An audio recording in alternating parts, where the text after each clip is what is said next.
এত সুন্দর পিঠা দেখলে কেন না খাইতে মন চায়। আজকে সুন্দর একখান পিঠা রেসিপি লয়ে আইছি, এত সুন্দর ডিজাইন, এটা দেখলে মনটা কারিয়া লয়ে যায়। তো এই যে দেখেন কত ক্রিস্পি একটা পিঠা। শব্দটা শুনতে পারছেন, এটা কিন্তু সংরক্ষণ করে রাখতে পারবেন। তো হেলে গেছেন চাউলের গুঁড়া দিয়ে এই পিঠাটা বানায় লই। তো এই চাউলের গুঁড়াটা সিদ্ধ করানোর লেগে লাগবে এখানে 1 কাপ পানি, সামান্য একটু লবণ দিয়ে এখানে 1.5 বাটি চাউলের গুঁড়া দিয়ে তাহার পরে এটাকে সুন্দর করে সিদ্ধ করে লইতে হবে। এই যে দেখেন আমি সুন্দর করে সিদ্ধ করে লইতাছি, এরকম করে লাড়িয়া চাড়িয়া ঘটায় পেটায় এটাকে সুন্দর করে মসৃণ করে এই যে দেখেন খুব ভালো করে কিন্তু সিদ্ধ করিতে হবে। তো এই যে সিদ্ধ করার পরে আমি নিয়ে আসলাম, একটু হালকা ঠান্ডা হয়ে হাতে যেমন সয় এরকম করে লইতে হইব। এখন এটাকে ভালো করিয়া যাইতে যাইতে আমি যেইভাবে যাতা দিয়ে চাপা দিয়ে করতেছি সেরকম ভাবে করিয়া লইবেন। তারপর এটাকে 2টা ভাগ করে একটা ভাগ রাইখা দিম, আর একটা ভাগ দিয়ে সুন্দর করে রুটি বেলিয়া লমু।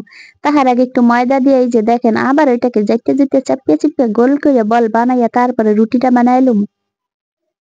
রুটিটা বানানোর পরে এই যে এটাকে চারদিক সুন্দর করে চার কোনা করে কাটতে এটার মাঝখান দিয়ে আবার কাটতে লইলাম, কাটতে লইলে এক ভাগ এই যে রাইখা দিছি। আরেকটারে আবার ওই যে এটার মাথা একটু তেরা করে রাখছে, কিছু আছে না ঘাট তেরা, ওই যে ঘাটটা তেরা, এই ঘাটটাকে আবার সোজা করে লইতে হইবে, হেলে আবার একটা কাটিং দিলাম।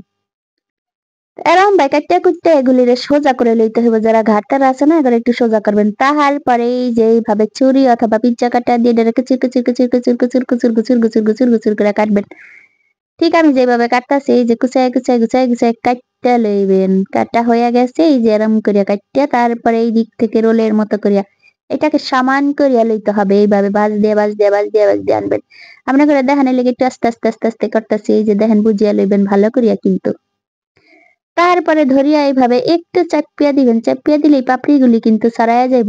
আর এই যে নিচের বাড়তি অংশটা আছে সেটারে কাটিয়া লাইবেন, কাটিয়া লাই হাত দিয়ে পাপড়িটি একটু ছড়াইয়া ছিটাইয়া দিবেন। তারপরে কিন্তু এটা সুন্দর একটা ফুলের ডিজাইন হয়ে যাইব, দেখতে অনেক সুন্দর লাগে, বাস্তবে কিন্তু এটা সত্যিই অনেক সুন্দর। তারপরে হাত দিয়ে এইভাবে পাপড়িগুলো একটু খুলিয়া খুলিয়া দিবেন, এই যে তারপরে এই যে দেখাইতেছি কত সুন্দর হয়েছে।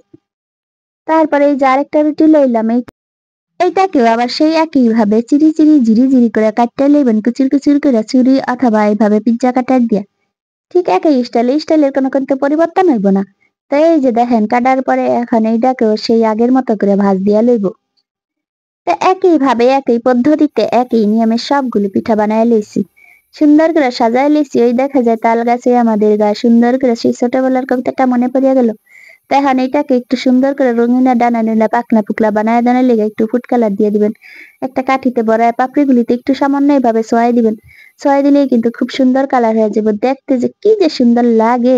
এটা দিয়ে মেহমানদারি করলে মনটা ভরিয়া যাব। তো এখন এটাকে একটু পানির ভাপে দিয়ে ভাপাই লইতে হবে 2-3 মিনিটের মতো, যেহেতু এটা চালটা সিদ্ধ করা তো বেশিক্ষণ দেওয়া লাগবে না। এই যে একটা পাতিলের মধ্যে পানি দিয়ে স্ট্যান্ড বসায় দিয়ে এটাকে একটা ঢাকনা দিয়া 3 থেকে 4 মিনিট এটাকে একটু ভাপায় লমু। তাহার পরে আবার ফিরে আসুম। এই যে আমার ভাপানো হয়ে গিয়েছে, দেখেন কত সুন্দর হয়েছে দেখতে। তো তাহার পরে এটাকে উঠায় এলুম। এটাকে একটু ভাপ দিয়ে লইলে কি হবে, পিঠাগুলো ভেঙে যাওয়ার সম্ভাবনা কম থাকবে। তো এই যে দেখেন এখন এই যে উঠায় লইছি, এখন এটাকে শুকায়া শাকায়া তারপরে এখান ফিরিয়ে আসি। তো বোনেরা এটা যত পারবেন ভালো করে কড়া রোদে দিয়ে শুকাইবেন, তাহলে কিন্তু ওই যে তাল গাছের যে পাখা আছে না সেগুলি কিন্তু ভাজলে একেবারে মেলে যাবে। আর শুকানো কম হলে কিন্তু মেলতে চাইবে না। তো এই যে আমি ভাজিয়া লইতাছি, তো সবগুলো একই নিয়মে ভাজিয়া লইব। তো তেলটা বেশি গরম হয়ে যাওয়ার কারণে কিছুটা পিঠা একটু বেশি লাল হয়ে গিয়েছে, তবে একটু কড়া করে ভাজিয়া লইলেই কিন্তু ভালো হয়। আর শব্দটা তো শুনাই দিলাম যেটা কতটা ক্রিস্পি হয়েছে। তো আপনারা এটা চাইলে সংরক্ষণেও রাখতে পারবেন। তো আজকে আর কথা কমন, আজকে এই পর্যন্তই। সবাই ভালো থাকেন। তো যাওয়ার আগে একখান কথা কইয়া যাই, বইনের ভিডিওতে একখান লাইক দিয়ে দিন, বইনের ভিডিওটা একটু শেয়ার করে দিন। আর এরকম নতুন ভিডিও পাওয়ার লেগে গ্যাপস বইনের চ্যানেলটা সাবস্ক্রাইব করে রাখেন।